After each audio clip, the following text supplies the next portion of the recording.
Edited and published by Ligohi Software. Rights have been reserved to this audio-visual recording. To find more books and information about other educational resources, please visit ligohi.com.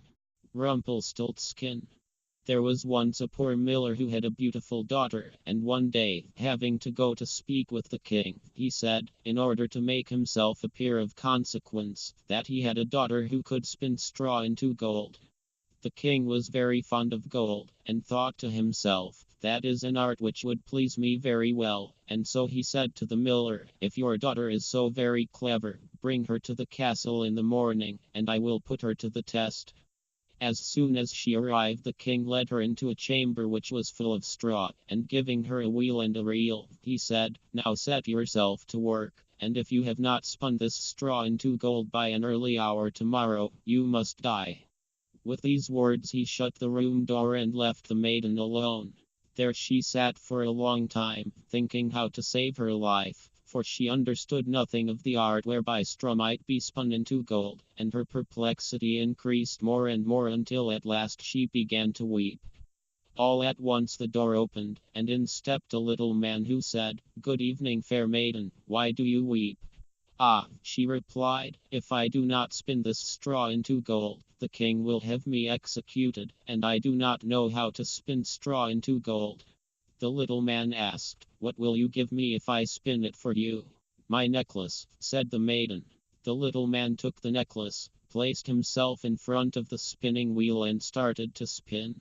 He worked all night long, until all the straw in the room was spun into gold. At sunrise the king came and was very much astonished to see the gold, the sight of which gladdened him, but it did not make him less greedy. He caused the maiden to be led into another room, which was larger than the first room and full of straw, and then he bade her spin it into gold during the night if she valued her life. The maiden was again quite at a loss what to do, but while she cried the door opened suddenly as before, and the little man appeared and asked her what she would give him in return for his assistance. The ring off my finger, she replied. The little man took the ring and began to spin at once, and by morning all the straw was changed to glistening gold. The king rejoiced above measure at the sight of this, but still he was not satisfied, but leading the maiden into another still larger room that was full of straw, he said, This straw you must spin into gold during the night, but if you accomplish it you shall be my son's bride. For, thought he to himself, I cannot find a richer wife for my son the prince in all the world. When the maiden was left alone, the little man again appeared and asked, What will you give me to spin this straw into gold for you? I have nothing left that I can give you, replied the maiden. Then promise me your firstborn child if you become queen, said he. The miller's daughter thought, Who can tell if that will ever happen? And, ignorant how else to help herself out of her trouble, she promised the little man what he desired, and he immediately set about and finished the spinning. When morning came, and the king found all he had wished for done, he wasted no time marrying the miller's daughter to his son, and the miller's fair daughter became a princess. She and the prince were very happy. After a short time, the king retired, leaving his son as the new king and the miller's daughter as the new queen. About a year after the marriage, when she had ceased to think about the little man, she brought a fine child into the world, and suddenly soon after its birth, the little man appeared and demanded what she had promised. The frightened queen offered him all the riches of the kingdom if he would leave her her child. But the little man answered, No, something human is dearer to me than all the wealth of the world. The queen began to weep so much that the little man pitied her, and said, I will give you 3 days to think, and if in the time you discover my name you shall keep your child.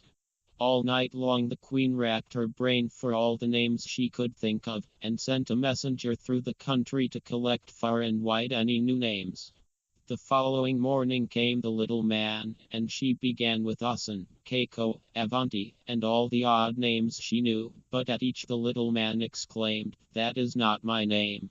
The second day the queen inquired of all her people for uncommon and curious names, and called the little man Ribs of Beef, sheepshank, whalebone, but at each he said, "This is not my name."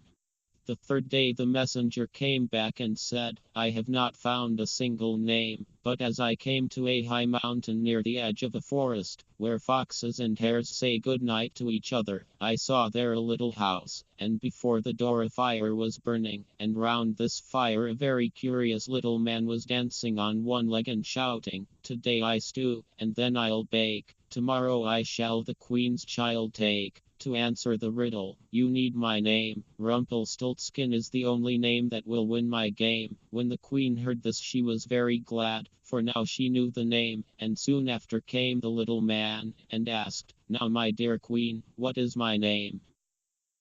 First she said, "Are you called Adam?" "No." "Are you called Trevor?" "No."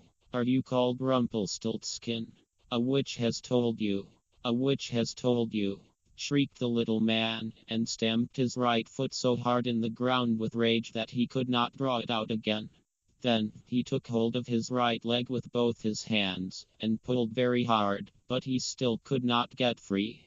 Finally, after struggling all day and all night, he managed to free his foot, at which point he hastily hopped away, howling terribly. And the queen never heard from him again. Edited and published by Ligohi software. Rights have been reserved to this audio-visual recording.